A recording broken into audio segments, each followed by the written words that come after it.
all the years that I've wasted trying to find it, all that I go through for my peace of mind. Let it all. Welcome back to Honey, I Roam. I'm Giulietta, my partner Amber, our sweet dog Winston. We travel the country full time. This summer we are living in Colorado on top of a mountain at 9,800 feet, working and running a national forest campground. In this video, we're going to be talking to you and showing you our entire off-grid setup, how we're able to live in the Colorado wilderness for 4 months. We're not entirely off-grid, but we definitely don't have any power and we definitely don't have any cell service. We want to show you all of the gear, kind of explain a little bit of like why this is the gear that we even have and how we make our lives comfy cozy for the next 4 months while we're living at this Colorado National Forest. Morning. Pretty standard here. I start off with warm lemon water. Just half a lemon. You know, we've had this lemon squeezer forever and I never use it, but now I do. I'm gonna make a smoothie, so I always freeze my bananas first. It's a key for me. And then I bought this giant ginger. And then we have our kale. I'm just gonna throw in a handful. A little bit more. And most people use almond milk or soy milk. I usually just use water.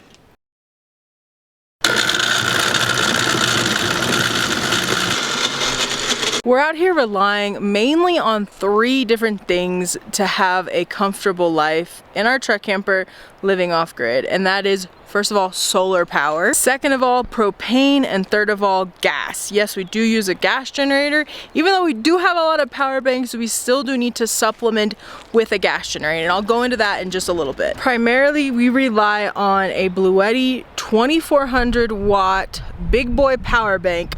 We also have an All Powers 2500 watt power bank, and we have an 1800 watt Bluetti power bank, and they're all luckily charged by the sun. The gas generator that we have does not charge those. They're way more powerful than the gas generator that we have, and luckily the sun has been in full force lately in Colorado summer. Especially since we're so high up, the sun is like extra UV rayed out, which a lot of you had warned us about. So we do make sure to wear hats and sunscreen when we're out in the sun. I'm over here doing some work and I just found out that Giulietta's making mochi pancakes. I can't wait. We've had this box since Trader Joe's, which was what state? Colorado. Oh yeah, Colorado Springs. Probably about a month ago. We've been waiting for this moment. Mochi pancakes. Mochi is like a rice treat if you have never heard of it, and it's kind of has more of a gummy texture, I guess. How would you describe it? A little thick, a little chewy. Dense, little chewy, yeah. Ube, spelled U-B-E. It's a purple yam, so it's like a potato but purple yam. These are a very different kind of pancakes. It's just really in pancake shape, but it's a whole different breed than a regular pancake.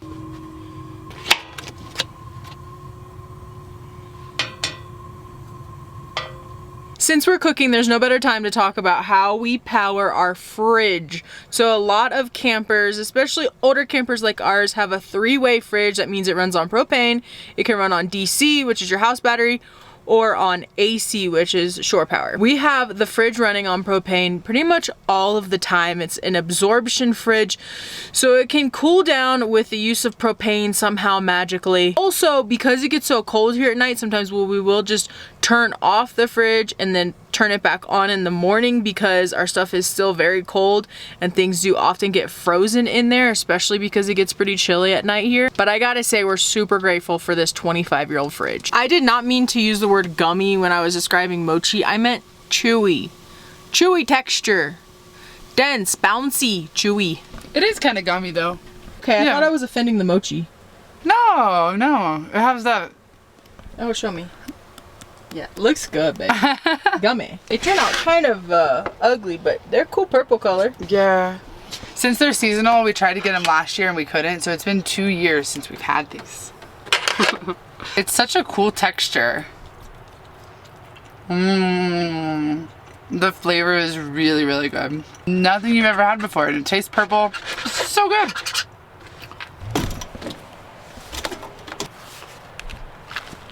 Typically what we do is we leave the solar panels out every single day, but since we had a day off yesterday, we were out in town doing stuff, so both of our big power banks are pretty low and we want to just allow them to just get fully charged up.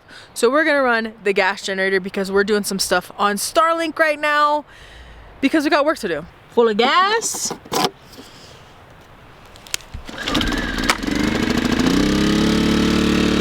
This job surely didn't offer us any internet service. We knew we had to come up with a solution on our own, and do you think we did? Yes, we did. We did what all the nomads are doing. We got Starlink.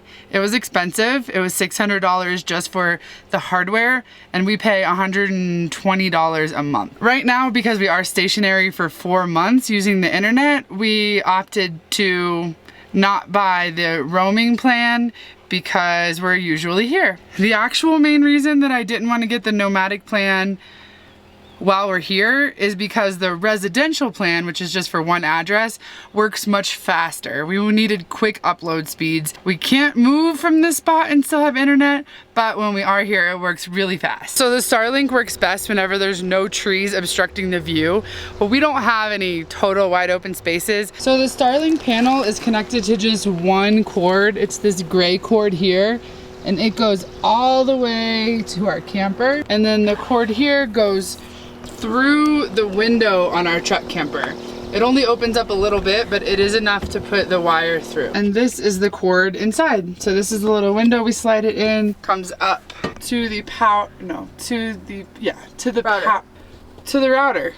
That's the router. To the This router. is the power bank. To the router. The third part of the Starlink is the power bank. So it's right here. Giulietta so sweetly mounted it, and we never have to move it. The generator isn't crazy loud, but it's still, you know, disturbing, and we don't really love to run it, but it's what we gotta do sometimes. On the weekends when the whole campground is full, we do not run it, so we rely solely on our solar power. Come Monday, once the campground is a little less people, we will run it. But if we have somebody behind us, we really try to be super mindful and not have this kind of sound in nature. But it's part of living off-grid right now. I don't typically have to move the solar panels so much in the day. I usually just move it one time over, and the sun typically stays over there all day. Since we drained those batteries to basically zero, I'm really trying to maximize and just like get it to 100% so we don't have to worry about it whenever we start getting back into work. We've had quite a few knocks on our door as camp hosts on both of our days off. We know that the only way to really avoid not helping people is by leaving. But that's not really our style. If we're here, of course we're gonna help. We do have a sign out there that says camp host off duty, but when someone's here at a campground and they have a question, we're gonna help them. This is nothing new to us. I was thinking about it, and we have worked every single place that we've lived. We, as in Giulietta, or I, or both of us, have worked at or for every single place that we've lived for the past 10 years. I cut up some grapes. We're gonna go give them to Giulietta. Thank you! There's a place I have found in the shade on the ground, far from all worries and troubling sound. When I go there to be by myself, only me, no one can guess what I came there to see.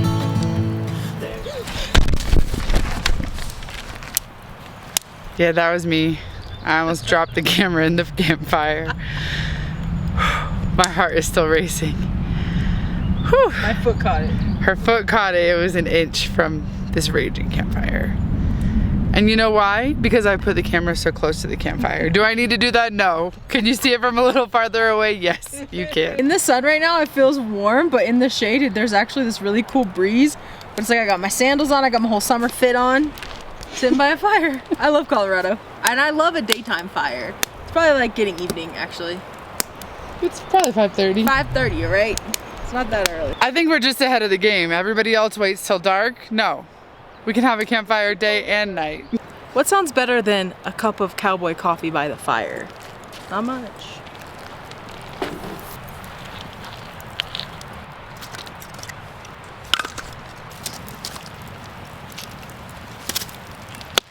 I know you're thinking she needs to wear gloves. Well, she just touched something hot and realized, time to put them on.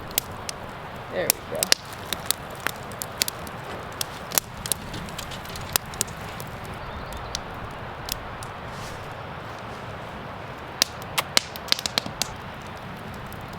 We've made Cowboy coffee a few times on this channel, but we haven't done it in a while. So basically you just put water, the grounds directly together. I mix them up a little bit, and then you just let it simmer for like 5 minutes. And it's a really low acid, very, very good cup of coffee. Doing fire stuff is my favorite, especially coffee and fire stuff, or cooking.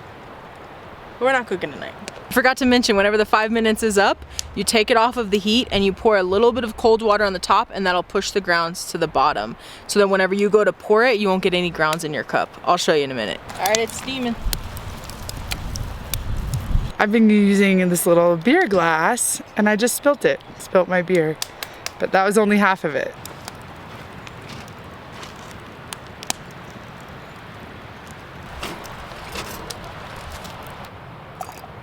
Put a little cold water in there. I got my sugar and half ready for this cup of coffee. This isn't ultimate camping, I don't know what is. You see any grounds? Look.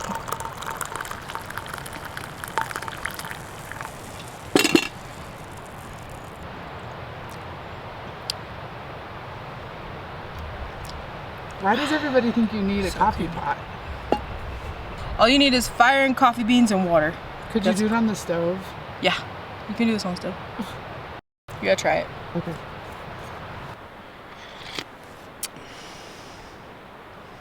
Tastes like it's from a cafe. It really does. It has that really rich flavor. It doesn't taste weak at all.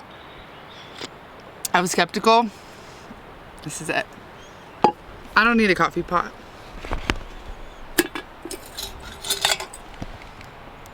Oh my God.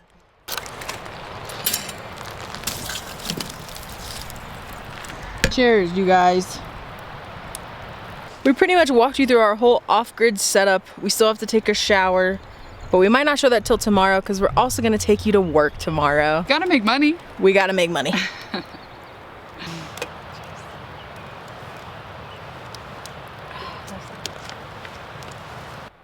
We'll just call it easy and just do 5.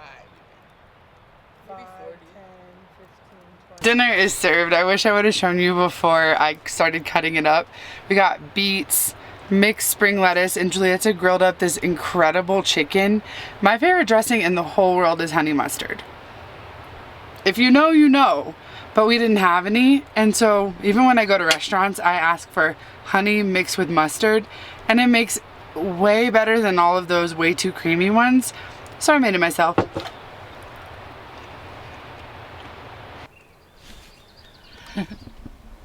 It's wind down time. We're starting to chill.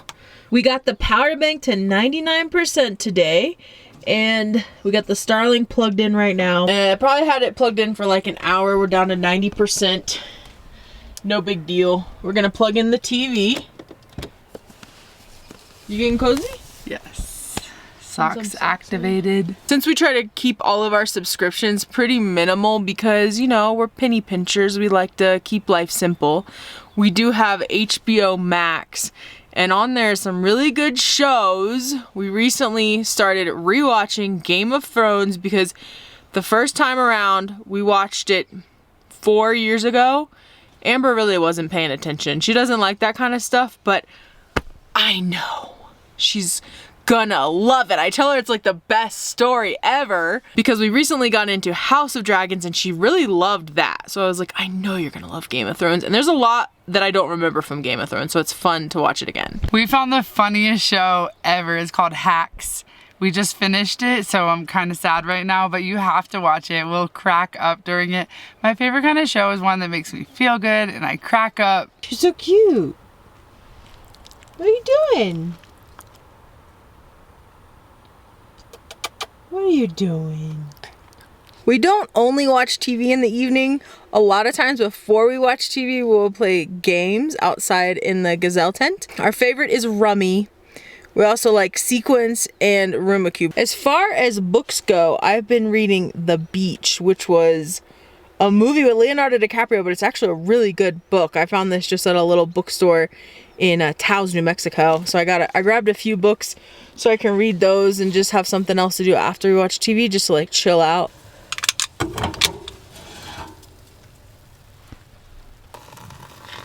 It's a big pot of coffee kind of morning. Oh, I slept good, but you know, when you're getting up and going back to work and it's a work day, you need all the help you can get. That's for you. Thank you. Good morning. We're gonna have a good day at work. Huh? Best day ever. You think the best day ever? Well, Yeah, maybe. might as well say that. Yeah. We're being highly optimistic.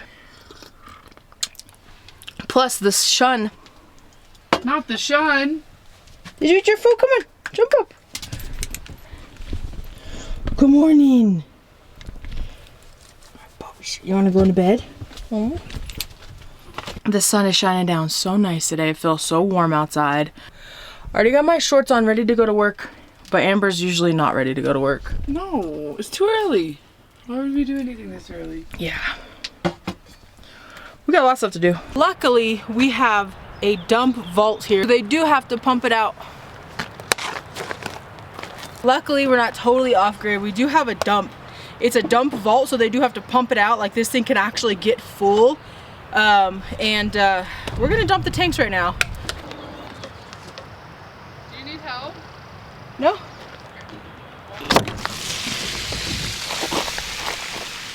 I've been doing laundry once a week and it works.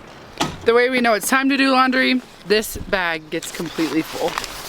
I wish that we only had to do laundry every 2 weeks. I'm trying to make that happen, but the clothes that we wear are the clothes that we wear kind of every single day, so once they're dirty, we got to get them washed. I want to do laundry every 2 weeks so we can explore more. It's time to get to work. We got to clean the bathrooms. We did a pre-soak on the toilets. Yep. I don't like to scrub so much, so Yeah. if I can like let it work its magic first. We have 6 vault bathrooms. Each one has a men's and a women's. So So 12 toilets to clean. There's no sink or anything, no shower, so it doesn't take long. We're busy gals. The hotter it's getting, the stinkier it's getting, guys. Oh. Sorry, it's the truth. Today we're dealing with somebody who went into the wrong site. They have someone coming into that site today who reserved already, so. And the people are gone all day, so a lot of people when they come here, they set up and sleep here, but they hike all day. So we can't reach them. I called, but no answer because they're on a remote hike. Bummer. Got it. Well, we're running the campground and it looks like they might have set up at a wrong site. So this is the only contact phone number I had to get a hold of him. Is there somewhere else I could reach him so that I could talk about his reservation? We've only had to call 1 ambulance, 1 police. That's it. These are our handy dandy vault toilet cleaners. We're getting in our little groove here. We each know what we're gonna do in there. We have our own tasks. Takes me 5 minutes to put my gloves on, but it's because I wasn't paying attention. Here we go. Oh my Lanta. I also have a secret weapon that the woman who camp hosted here last year, she told us about, and we spray Downy in the inside of the vault toilet to help things slide. Mopping. We're cleaning out fire pits right now, so whenever all the ashes build up, it's our job to clean them out. But this one had so much that I'm just scooping it with a bucket. Me and Winston are gonna go check out the river. Come on. It's Wednesday and we're already starting to get full out here, so we've already had a lot of people fill up in the first come first serve sites, and yeah, hopefully we do get full this weekend. We cleaned out this fire pit and there was a trail and we thought, like, let's go down it. It's a path to the river. Wow, this is where you want to swim. You gonna get in? Oh my gosh, beautiful. Wow, I like it right here. Wow, gorgeous. freezing. Look how sparkly though. Look at all these sparkles. Did we find gold? It is sparkly. Look at all of it. Do you think you could swim in it? Like dip maybe? It hurts even my feet just to put in. I mean, let's see. Yeah, it's really, really painful to get in. Oh wow. I think whenever maybe it's 15 degrees warmer. Yeah, maybe it'll warm up. Woohoo! I could not. Maybe I couldn't either if you My couldn't. ankles are Freezing. It's different than freezing. It's like it really hurts. My feet cannot handle that. Oh, ow. Hurts all the way up to here. It goes away. Just not yet. After messing with toilets and fire pits, we gotta take a shower. We showed you our off-grid shower setup, but I'm gonna get a little more in depth about it, okay? Let's go take a shower. This is an ice fishing tent. So it's insulated, which is nice when it's cool outside. Our cord that goes to the power bank. And then this powers the pump, which is connected to a hose that goes to a bucket of water. And then the other side, it pumps it to our hot water heater. So we have a Camp Lux hot water heater that's also connected to propane. Hot water comes out of here. I'll show you guys. Turn it on. Hot water. All right, and whenever I'm done, I just unplug everything. We even unplug all of the pipes because water can get frozen in there because it gets pretty cold at night still. Today marks us living off-grid for 3 weeks. In these 3 weeks, we've done a lot of learning. In the first week or so, when it was really cold, I was getting nervous that it wasn't gonna be as enjoyable as I hoped. Now that the weather's warming up, we're loving this. Our job every day requires us to get dirty. I have soot on me, we're cleaning out fire pits. It's not overwhelming though, and it's just fun. I don't dread going to work any day. I don't dread having to talk to people or help people out. This is just awesome. This is better than I could have hoped. As far as actually living off grid, my expectations are exceeded. I knew that we wanted to do something different with this work camping job. We wanted to get out of our comfort zone, try something new, things that we've never done before, and make things work. And that's exactly what we've been doing. Even when it's busy and totally full at the campground, I have this sense of peace that I've never had actually working. Usually whenever I have a job, even if no one's putting the pressure on me, I feel it. I'll wake up in the middle of the night thinking about something, if I did something right, if something's gonna work out how I hope it will tomorrow.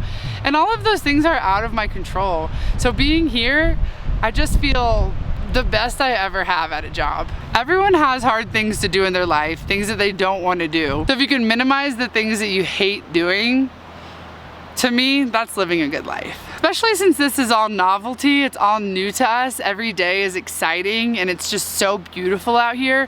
We're used to pretty extreme temperatures, like heat, I mean, not cold. So out here, I just feel like blessed, you know? You know? And no one's telling us what to do. We know what to do. We've been managers, we know how to run business, we know incredible customer service. So it's not like we had to have any training. So it's fun to feel like we're going above and beyond to help all of the campers that are here. It's been really cool to meet everybody so far. Okay, so now that you've seen our setup and what we do day to day, do you think that you could live off grid for any amount of time? Let me know in the comments. I can't wait to hear what you have to say. Living off grid and adapting to this slow paced, simple living life has reminded me that we don't need much to be happy. Actually, the more stuff that we have, the more things that can break, the more things we're stressing about, the more money we're putting into things that aren't required to bring us happiness. It's peaceful, it's serene, it's low stress, it makes you happy, it doesn't make you sick. This is a good way to live, I gotta say. Thank you so much for being here, for watching this video. It means so much to us. We love you. About to